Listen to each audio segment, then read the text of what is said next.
دینے کے لیے خون دے رہے ہیں سکون دینے کے لیے، پیسہ دے رہے ہیں سکون دینے کے لیے، لیکن ایک وقت ایسا بھی آتا ہے پیسہ کام نہیں آتا ہے، دولت کام نہیں آتی ہے، زمین کام نہیں آتی ہے، شہرت کام نہیں آتی ہے، مال کام نہیں آتا ہے، پیسہ کام نہیں آتا ہے، پاور کام نہیں آتا ہے، ملک الموت آتے ہیں اور اس کی روح نکالنے لگتے ہیں۔ اتنی تکلیف ہوتی ہے، اتنی تکلیف ہوتی ہے، میرے نبی فرماتے ہیں اسے اتنی تکلیف ہوتی ہے، اس لیے سب سے پہلے روح پیروں سے نکالی جاتی ہے۔ اگر پیروں سے روح نہ نکالی جائے تو میرے نبی فرماتے ہیں انسان کی جب روح نکالی جاتی ہے اتنی تکلیف ہوتی ہے، وہ اٹھ کے جنگلوں میں بھاگنے لگے، دیوانوں کی طرح چلانے لگے۔ یاد رکھو میرے نبی نے فرمایا ایک سوتی کپڑا لو اور اسے کانٹے دار جھاڑی میں ڈال دو اور ایک طرف سے کھینچنا شروع کرو، بتاؤ اس میں کیا بچے گا؟ میرے نبی فرماتے ہیں اس بتاؤ اس میں کیا بچے گا؟ صحابی عرض کرتے ہیں یا رسول اللہ وہ تو تاگا تاگا الگ الگ ہو جائے گا، ٹوک ٹوک ہو جائے گا۔ میرے نبی فرماتے ہیں جب ملک الموت انسان کے جسم سے روح کھینچتے ہیں تو جسم ٹوک ٹوک ہو جاتا ہے، جسم چکنا چور ہو جاتا ہے، اتنی تکلیف ہوتی ہے، اتنی تکلیف ہوتی ہے۔ ایک وقت ایسا آتا ہے روح یہاں آ کے اٹک جاتی ہے، کہتے ہیں بول بند ہو گیا ہے، کچھ کہنا چاہتا کہہ نہیں پا رہا ہے، بولنا چاہتا بول نہیں پاتا ہے، پریشان ہے۔ اس وقت سب کو گا کے پھاڑ پھاڑ کے دیکھتا ہے، کبھی بیٹے کو دیکھتا ہے، کبھی بیوی کو دیکھتا ہے، کبھی کنبے کو دیکھتا ہے، کبھی قبیلے کو دیکھتا ہے، سب لوگ کھڑے ہوئے آنسو بہاتے ہیں لیکن کام کوئی نہیں آتا ہے۔ ایسے وقت میں کام کوئی نہیں آتا ہے، اے نبی کے غلاموں روح نکل جاتی ہے، نکلنے کے بعد اس کو جب قبر میں لے جایا جاتا ہے میرے نبی فرماتے ہیں جب قبر میں لے جانے کے بعد اس کو رکھ دیا جاتا ہے، پھر ایک لمبے لمبے لمبے لمبے دانت والا، نیلی نیلی آنکھوں والا، بڑے بڑے بال والا، زمین کو چیرتے ہوئے دو فرشتے آتے ہیں۔ آنے کے بعد اتنی بھیانک صورت ہوتی ہے، آنے کے بعد اس کو بٹھاتے ہیں، بٹھانے کے بعد سوال کرتے ہیں من ربو کا، تیرا رب کون ہے؟ ماں دینوں کا، تیرا دین کیا ہے؟ اے نبی کے غلاموں اس لیے علماء کرام نے فرمایا قبر کو چاروں طرف سے گھیر لیا کرو۔ آج جی معاملہ بن گیا ہے، لوگ کہتے ہیں قبر خالی کر دو، بھاگ جاؤ بھاگ جاؤ، ابے عقل کے اندر تو بھاگ جا، یہ بھاگنے کا مقام نہیں ہے۔ میرے نبی نے ارشاد فرمایا حدیث سن لو بات کو ختم کر لو، ان ملا جیوں کی نہیں ماننا ہے، اپنے نبی کی ماننا ہے، جو حدیث کہتی ہے اسے ماننا ہے۔ میرے نبی فرماتے ہیں جب کوئی انتقال کر جائے تو اس کو جب قبر میں دفن کر دو تو اس کی قبر کو چاروں طرف سے گھیر لو، گھیرنے کے بعد بیٹھ جاؤ، بیٹھنے کے بعد کلمہ شریف پڑھتے رہو، قرآن کی تلاوت کرتے رہو، ذکر و اذکار کرتے رہو، زور زور سے تکبیر و تحلیل پڑھتے رہو۔ پوچھا یا رسول اللہ کتنی دیر تک پڑھیں، کتنی دیر تک پڑھتے رہیں؟ میرے نبی نے فرمایا اتنی دیر تک پڑھو ایک اونٹ کو لیا جائے، اونٹ کو ذبح کیا جائے، ذبح کرنے کے بعد اس اونٹ کی کھال اتاری جائے، کھال اتارنے کے بعد اس اونٹ کے گوشت کی بوٹیاں بنائی جائیں اور بوٹیاں بنانے کے بعد اس گوشت کو گاؤں میں تقسیم کر دیا جائے۔ جتنا ٹائم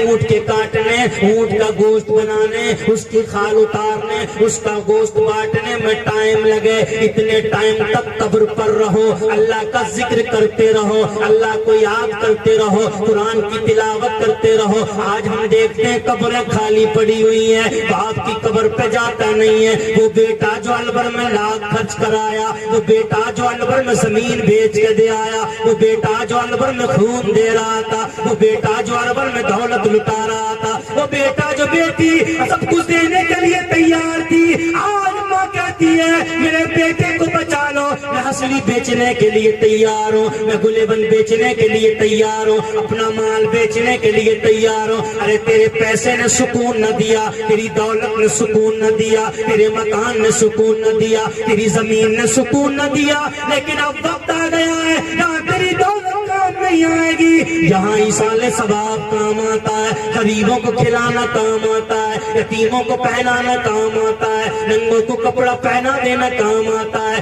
بیواؤں کی مدد کر دینا کام آتا ہے۔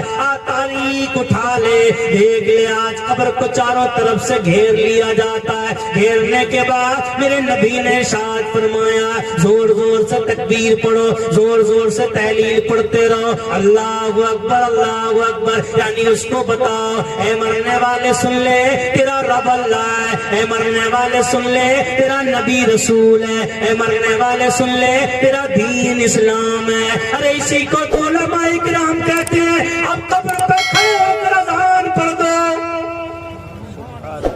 اذان ہوتی کہ نہیں ہوتی ہے؟ تمہارے نہیں ہوتی اذان؟ ہوتی ہے؟ ابھی قبر پر رکے ہو تمہیں پتہ ہی نہیں ہوتی کہ نہیں ہوتی؟ کب مسجد میں ہوتی ہے، قبرستان میں بھی ہوتی ہے، ہوتی ہے نا؟ تو کچھ لوگ اعتراض کرتے ہوں گے نا کیوں ہوتی ہے، کہتے ہیں کہ نہیں کہتے ہیں کیوں ہوتی ہے، کہاں سے ہے؟ تو تمہارے پاس کوئی دلیل ہے؟ کیا کہو گے کیوں ہوتی ہے؟ یار ہوتی ہے، امام صاحب کہتے ہیں اس لیے ہوتی ہے۔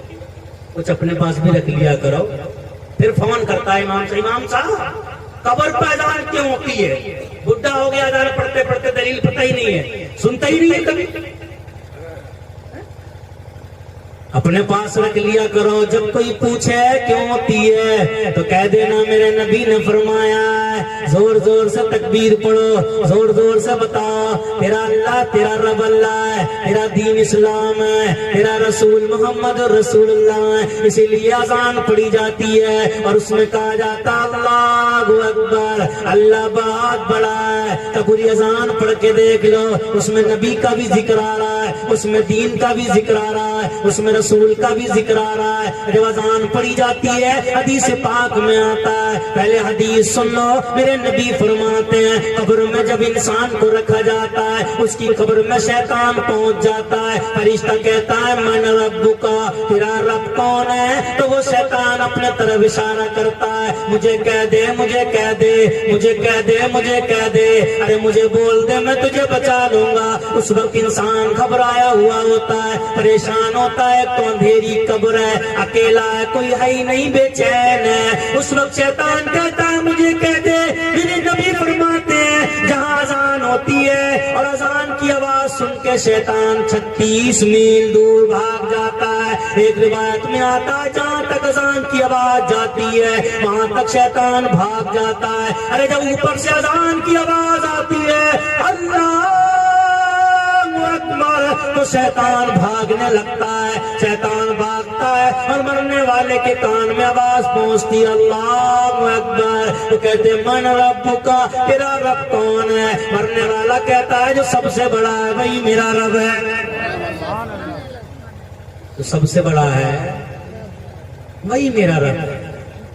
مسلمانوں سکون کا وقت یہ ہے، خیرات کیا کرو، صدقات کیا کرو۔ ادھر وہ انسان اذان پڑھتا رہتا ہے، ادھر اللہ اس کے عذاب کو دور کرتا رہتا ہے۔ اور سنیوں میں یہ معاملہ ہے، ابھی قبر میں مردہ پہنچا ہے، ادھر قرآن کے پارے بٹنے لگتے ہیں، عورتیں تسبیح پہ بیٹھ کے تسبیح پھیرنے لگتی ہیں، پھیرتی نہیں پھیرتی ہیں، تسبیح پھیرنے لگتی ہیں، تسبیح پڑھنے لگتی ہیں، ادھر پارے پڑھے جا رہے ہیں، ادھر تسبیح پڑھی جا رہی ہیں، علماء کرام کلمے پڑھنا شروع کرتے ہیں۔ مردہ جب قبر میں جاتا ہے، قبر میں جانے کے بعد عذاب قریب آتا ہے، اور جب قریب آتا ہے تو عورتوں کی تسبیح پہنچ جاتی ہے، بیٹے کی تسبیح پہنچ جاتی ہے، بیٹی کی تسبیح پہنچ جاتی ہے، بیوی کی تسبیح پہنچ جاتی ہے، کنوے قبیلے کی تسبیح پہنچ جاتی ہے، امام کو کلمے پہنچ جاتے ہیں، پڑوسیوں کا قرآن پہنچ جاتا ہے۔ مردے کو چاروں طرف سے گھیر لیتا ہے، عذاب کو قریب نہیں آنے دوں گا، عذاب کو قریب نہیں آنے دوں گا۔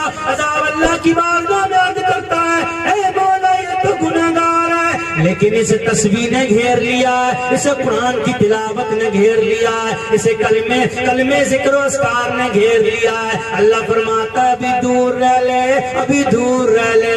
عذاب دور کھڑا رہتا ہے، اب سوچتا ہے ابھی ایک دن ہو گیا ہے، اب ایک دن ہو گیا، 2 دن ہو گئے، اب دیکھوں گا، اب اس کو عذاب قریب جانے کی سوچتا ہے۔ اتنے میں سنی مسلمان تیجا پڑھنا شروع کر دیتا ہے۔ عذاب باٹ میں گئے، تیاری میں اب اٹیک کروں گا، اب پکڑوں گا، اب دباؤں گا۔ قبر تیاری میں اتنے میں سنیوں نے کلمہ پڑھنا شروع کر دیا، تیجا پڑھنا شروع کر دیا۔ کہتے تیجا کہاں سے آیا ہے؟ ابے نبی کے گھر سے تیجا آیا ہے۔ امیر حمزہ جب انتقال فرما گئے، میرے نبی امیر حمزہ کے گھر جاتے ہیں، تیسرے دن جاتے ہیں، جانے کے بعد فرماتے ہیں بتاؤ گھر میں کچھ ہے؟ کیا کھجوریں ہیں؟ میرے نبی فرماتے ہیں لے آؤ۔ کھجوریں لائی گئی اور پانی لایا گیا۔ میرے نبی نے کچھ پڑھا اور پڑھنے کے بعد ہاتھ اٹھا دیے اور دعا کی، مولا اس کا ثواب میرے چچا امیر حمزہ کی بارگاہ میں پہنچا دے۔ سمجھ گیا تیجا کہاں سے آیا؟ وہیں سے نبی کے یہاں سے آیا۔ اب تیجا پہنچ گیا، اتنے میں سنیوں نے تیجے کی فاتحہ دلا دی ہے۔ اب عذاب کہتا ہے مولا میں تو اٹیک کرنے والا تھا کہ سنیوں نے اتنے میں کلمہ پڑھ کے بھیج دیا۔ میرے نبی فرماتے ہیں مرنے والے کے پیچھے اگر کوئی 1.25 لاکھ بار کلمہ پڑھ کے بھیج دیتا ہے تو پھر اللہ اس کے گناہ نہیں دیتا، بلکہ 1.25 لاکھ کلمہ پڑھنے کی برکت سے اس کی زندگی بھر کے تمام گناہوں کو معاف فرما دیتا ہے۔ سمجھ میں بھی آ رہی ہے؟ ہاتھ اٹھا کے بتاؤ کس کس کے سمجھ میں نہیں آ رہی ہے؟ چل رہا ہے؟ اچھا آ رہی ہے کہ نہیں آ رہی ہے؟ آنا چاہیے، میں چاہوں تو ہنسانا بھی جانتا ہوں لیکن نہیں، سمجھو محفل ایسی ہے نا، اس میں سمجھو کچھ ہے موت کے بارے میں، تماشا مت سمجھو اس کو، موت مرنا سب کو ہے، کچھ تیاری بھی کر لو یار، کچھ وہ ہونا بھی تو چاہیے نا، سب کو مرنا۔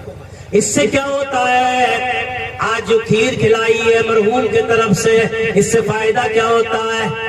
اس سے مرحوم کو کیا ملا ہے؟ زندوں کو کیا ملا ہے؟ آؤ ایک روایت سنیں اللہ کے کلیم، اب تو بول دو، بولو۔ سنی دو قسم کے، ایک ٹی ٹی ایس سنی ٹناٹن اور ایک پی پی ایس سنی پل پلا۔ ٹی ٹی ایس ہوتا ہے زور سے بولتا ہے اور پی پی ایس ہوتا ہے دھیرے سے، سبحان اللہ سبحان اللہ۔ اب دیکھنا تم میں سے ٹی ٹی ایس کون سا ہے، پی پی ایس کون سا ہے، ایک مرتبہ زور سے بولے سبحان اللہ۔ اللہ کے کلیم نکل کے جا رہے ہیں کوئی دور پہ رب سے بات کرنے کے لیے، ایک عورت آتی ہے عرض کرتی ہے اللہ کے کلیم میرے یہاں اولاد نہیں ہے، تم رب سے کلام کرتے ہو، اللہ کی بارگاہ میں عرض کر دو اللہ مجھے ایک اولاد دے دے۔ کیا کہا؟ کیا کہا؟ ختم کر لیا جائے؟ 1 گھنٹہ ختم کر لیں؟ بولو۔ ایک آدمی بول رہا ہے بس، نہیں باقی یار مدینہ جانا چاہتے ہو سب لوگ؟ مدینہ جانا چاہتے ہو نا؟ اب تو بس ایک ہی دھن ہے، اب تو بس ایک ہی دھن ہے کہ مدینہ دیکھو، اب تو بس ایک ہی دھن ہے، جو مدینہ دیکھنا چاہتا ہے وہ گنگنائے اب تو بس ایک ہی دھن ہے کہ مدینہ دیکھو، اب تو بس ایک